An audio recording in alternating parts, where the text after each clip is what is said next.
last broadcast. A voice on the airwaves that shouldn't exist. A signal not meant for the living. This one crackles with dread, like something whispering through copper wires buried in graves. Let me take the wheel. Setting: a dying town in West Virginia, where coal mines have long been sealed and radios buzz with silence after dark. Main character: Mason Calloway, 41, a washed-up late-night radio host clinging to his job at a forgotten AM station. Style: paranormal with psychological unraveling.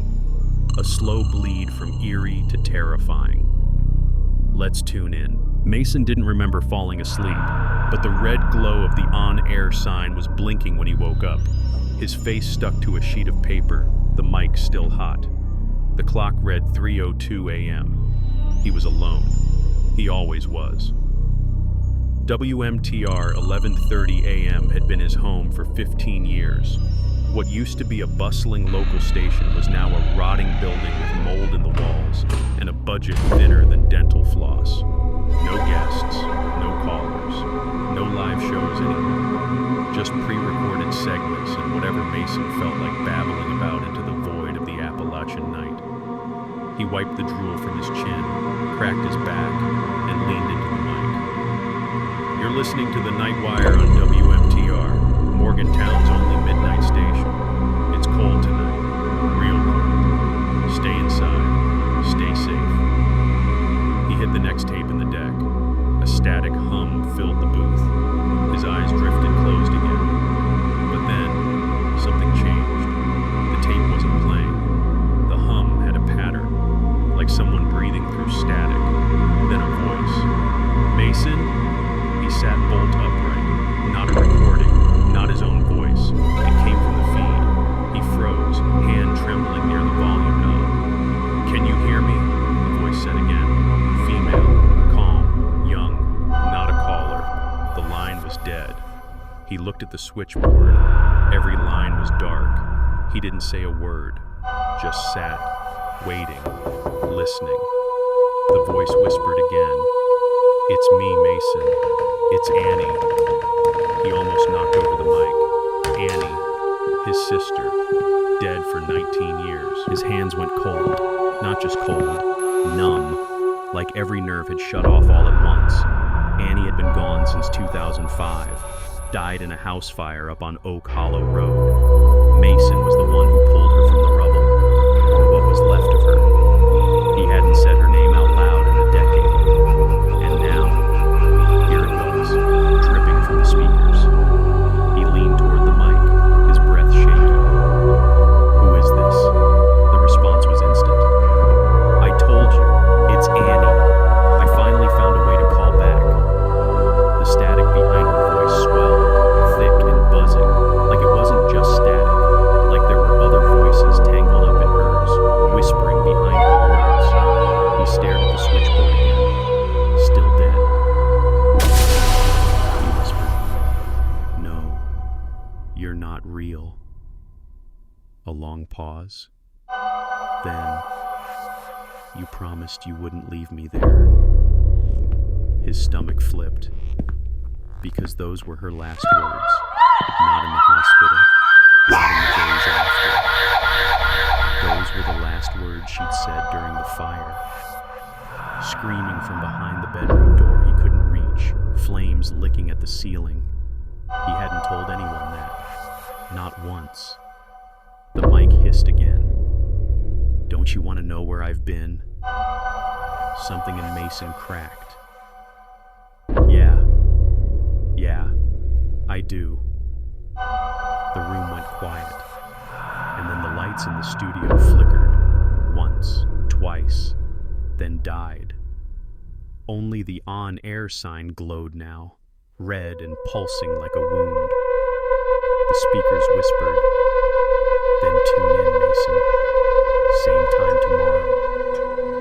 The static vanished, and the signal cut out completely. He didn't go home. Couldn't.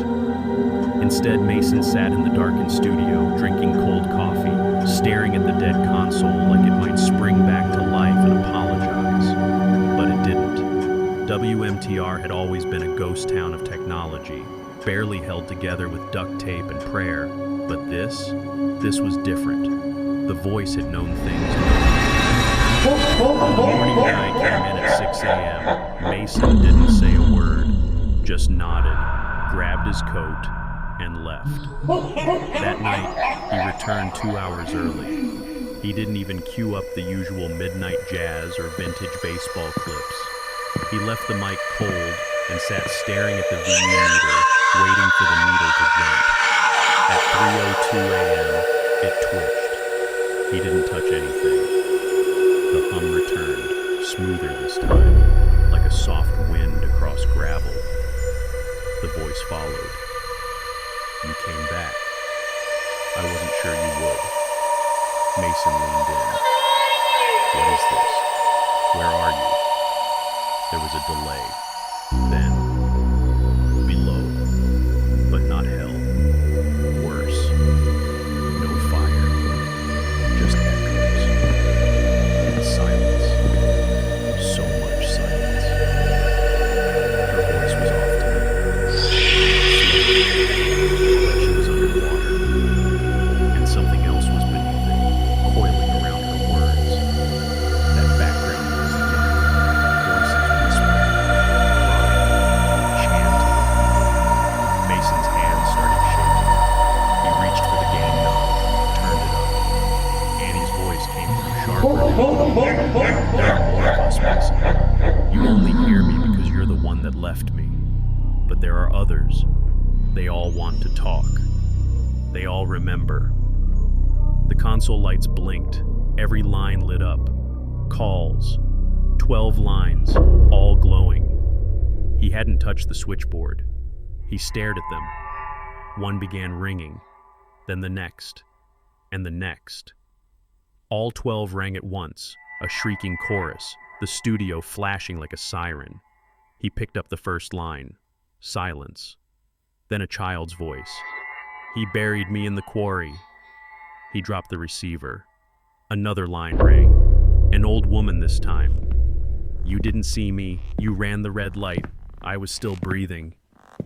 One by one, the dead were calling back, and all of them wanted him to listen. He unplugged the phones, every cord, every jack, pulled the main feed from the wall with a snap. Still they rang. No ringtone now, just the sound of a phone ringing, coming from the walls, from inside the speakers, from the air itself. Mason staggered back, ears ringing. He turned off the mixer, killed the power to the entire booth, and the red on air sign stayed on, glowing, pulsing. He looked at the clock, 3:17 a.m., the same time Annie died. The phone line stopped. A voice returned, not Annie this time, a man, hollow, calm. This frequency's open now. You opened it. Mason grabbed a crowbar from under the desk. He used it when the station's back door froze shut in winter and smashed the main panel on the board. Sparks flew. Plastic cracked.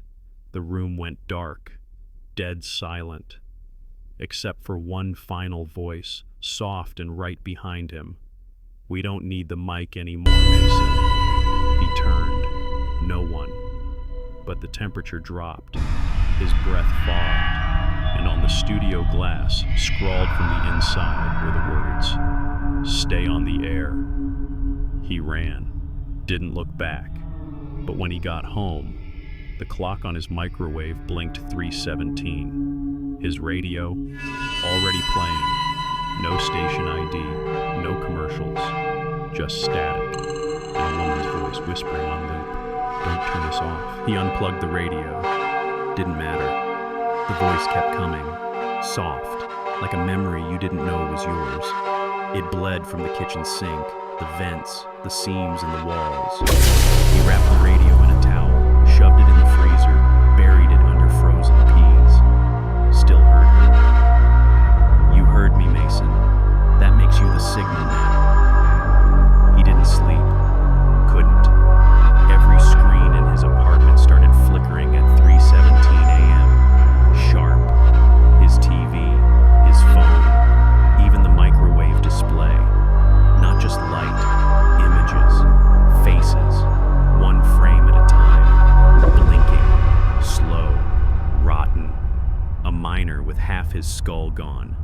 A girl tied to a chair in some basement, mouth open in an endless scream.